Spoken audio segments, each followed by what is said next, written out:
On va prendre une minute pour comprendre comment montrer que 3 points sont alignés avec des coordonnées. C'est parti. On veut montrer que les points B, M et N sont alignés. Montrer que 3 points sont alignés, ça revient à montrer que 2 des vecteurs qu'ils forment sont collinéaires. Ici, on connaît certaines des coordonnées des points B, M et N, et du coup, il suffit de trouver K tel que les coordonnées d'un de ces vecteurs soient égales à K fois les coordonnées d'un second vecteur. Pour ça, on cherche les coordonnées d'un premier puis d'un second vecteur composés tous les deux par 2 des points B, M et N, et on pourra ensuite regarder s'il existe un rapport K entre les coordonnées de ces deux vecteurs pour conclure. L'énoncé nous donne directement les coordonnées d'un vecteur formé par 2 des points B, M et N, le vecteur Mn. Il nous reste donc 2 vecteurs intéressants, Bm et Bn, mais on n'a rien à leur sujet dans l'énoncé. Du coup, on va partir de ce que l'énoncé nous donne, une expression du vecteur Am. On va modifier cette expression en introduisant B grâce à la relation de Chasles pour faire apparaître les vecteurs qui nous intéressent. AM, c'est AB plus BM, et donc on obtient BM égale 2AB.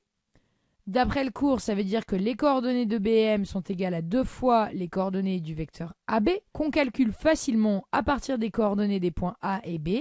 2 moins 0 égale 2, moins 2 moins 1 égale moins 3, 7 moins 2 égale 5.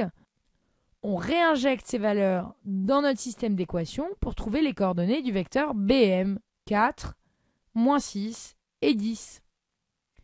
On a donc trouvé les coordonnées de 2 des vecteurs formés par les points B, M et N, et on remarque que les coordonnées de BM sont égales à moins 2 fois les coordonnées de Mn.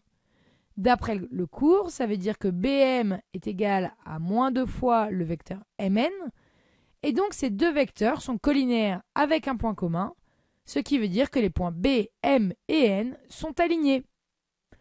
Pour montrer que 3 points sont alignés, on montre que 2 des vecteurs qu'ils forment sont collinaires. Pour ça, si on connaît certaines coordonnées, on commence par chercher les coordonnées d'un premier puis d'un second vecteur formé par les 3 points. On peut potentiellement s'aider de la relation de Chasles, et ensuite, il ne nous reste plus qu'à conclure. Si les coordonnées du premier vecteur sont égales à K fois les coordonnées du second vecteur, alors on a 2 vecteurs collinaires avec un point commun, et donc nos 3 points sont alignés. Si cette vidéo t'a aidé, rejoins-nous sur 1minutepourcomprendre.org ou notre page Facebook.